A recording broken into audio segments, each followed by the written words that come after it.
সত্যি কথা বলতে আমাদের বেবিকে দেখলাম, একদম প্রথম দিন তো প্রচণ্ড পরিমাণে টেনশন ছিল, কারণ অঞ্জলির হেলথের অবস্থা একটু খারাপ ছিল। তো প্রচণ্ড প্রেশার বেড়ে গেছিলো, প্রচণ্ড ভয় পেয়ে গেছিলো। অপারেশন থিয়েটার মানে তো বুঝতেই পারছো, অনেকটা ভয় লাগারই কথা। তো সেখান থেকে এখন অনেকটা রিকভার করেছে, আর আমাদের বেবিটা পুরোপুরি সুস্থ আছে এখন। আর আজকে আমাদের বেবির ব্লাডটা মানে ব্লাড স্যাম্পেল নিল, টেস্ট করবে, টেস্ট করে যদি দেখে বাচ্চা ঠিক আছে তাহলে কালকে ছুটি দিতে পারে। আর যদি মনে হয় যে একটু প্রবলেম আছে একদিন যদি রাখতেও পারে। ঠিক আছে, একদম ভালো, ফাইন। কালকে ছুটি। আর ওই সেলাই কাটবো সোমবার, আমার চেম্বারে কাটবো দুপুরে। কেমন আছো তোমরা? Welcome back to my channel. আশা করি তোমরা সবাই ভালো আছো। আর তোমরা টাইটেল আর থাম্বনেল দেখে বুঝতেই পারছো যে আজকে ভিডিওটা কি নিয়ে হচ্ছে। হ্যাঁ, অঞ্জলি দিদি ভাই অসুস্থ এবং তার বাচ্চা কেমন আছে, তার কি বেবি হয়েছে এখনও কিন্তু তারা ভিডিওতে কেউ জানায়নি। তোমরা নিশ্চয়ই দুটো ভিডিও তাদের বেবি হওয়ার পর দিয়েছে, কিন্তু তাদের বেবি হওয়ার পর এখনও কিন্তু বলেনি তাদের কি বেবি হয়েছে। যদিও বা দাদাভাই ভিডিও করছে, এখন তাদের একটু মানে কি বলবো, তারা অন্য পরিস্থিতিতে আছে, যেহেতু দিদিভাইয়ের শরীরটা একটু খারাপ ছিল। তো এখন কেমন আছে আর কেন তারা ভিডিও দিচ্ছে না সেটা কিন্তু তোমরা অবশ্যই দেখতে হলে আমার ভিডিওটাকে পুরো দেখতে হবে। আর দাদাভাই এমনও বলেছে যে ভিডিওটা শেয়ার করতে শেষে, তো আমি ওই কারণেই ভিডিওটা করছি। তোমরাও এরকমভাবে ভিডিও করে একটু শেয়ার করে দাও যে দাদাভাই কেন ভিডিও দিতে পারছে না। আর বুঝতেই পারছো যে তার একার, যেহেতু তার মানে ওয়াইফের ডেলিভারি হয়েছে এবং তারপরে বেবি হয়েছে, সেটা তো একটা আনন্দ, কিন্তু তারপরেও কথা হচ্ছে তার স্ত্রী হচ্ছে অসুস্থ ছিল।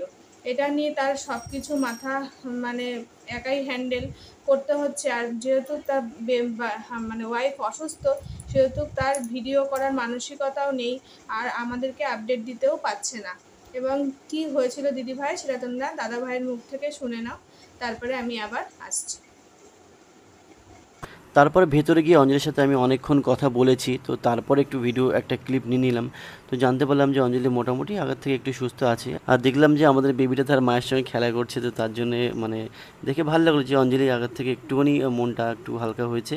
আগে তো ওর নিজেও প্রচণ্ড টেনশন করছিল কী হবে না হবে। তো যাই হোক, তো তারপরে অঞ্জলির সঙ্গে অনেক কথা বললাম, ওকে সব কিছু বোঝালাম যে বেশি টেনশন করো না, বেশি টেনশন করলে দেখো আমাদের বেবিটারও অনেক রকম টেনশন আসতে পারে, ওরও একটু হেলথ খারাপের দিকে যেতে পারে।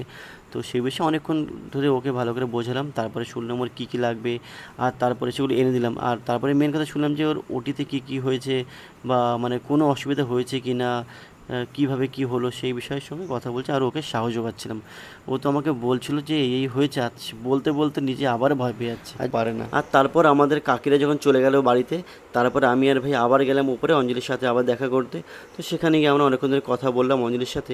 আর ভাবছিলাম যে ডাক্তারের সঙ্গে তো কথা বলতে হবে, মানে আমাদের দাদুর সঙ্গে। তো তার জন্য একটু দাদুর সঙ্গে একটু কথা বলে নিলাম, কী কী বললো শোনো। ঠিক আছে, একদম ভালো, ফাইন।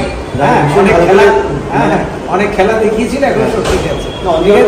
বাচ্চা ভালো আছে, কালকে ছুটি।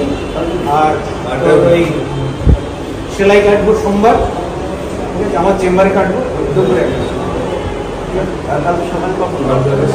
9টা-10টার সময় আসি, ওখানে বলে দেবো। তো ফাইনালি দাদুর সঙ্গে কথা বলার পর একটু আমি একটু চিন্তামুক্ত হলাম।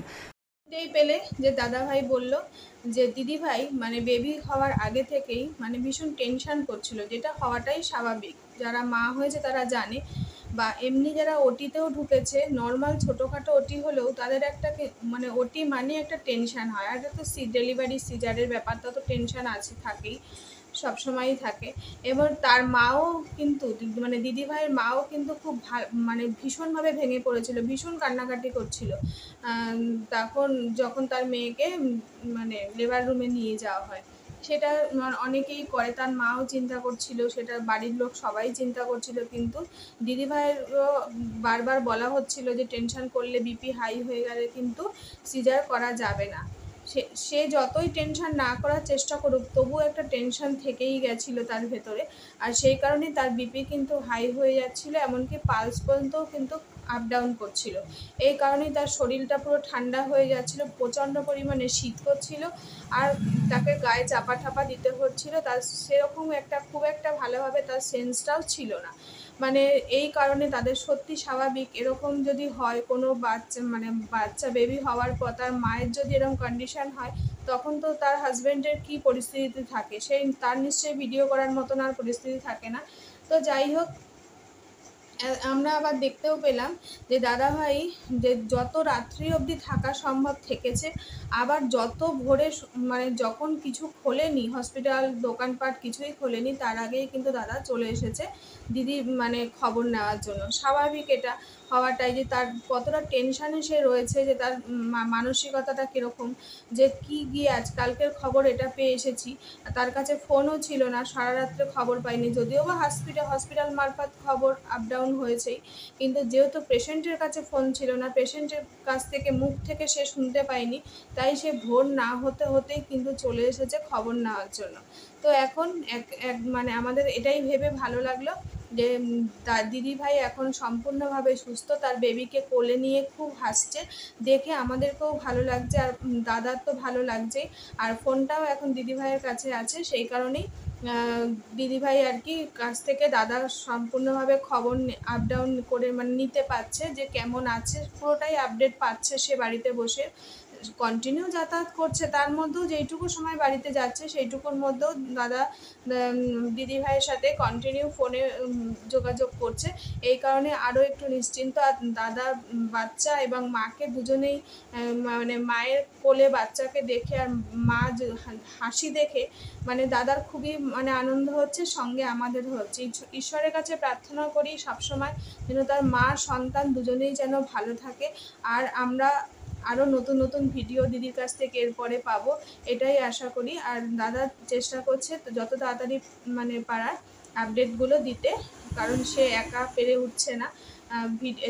তবে এখন যেহেতু সুস্থ আছে, নিশ্চয়ই পরের ভিডিওগুলো সব সুন্দর সুন্দর আসবে, আমরা আশা করবো, আর সেই অপেক্ষায় থাকবো।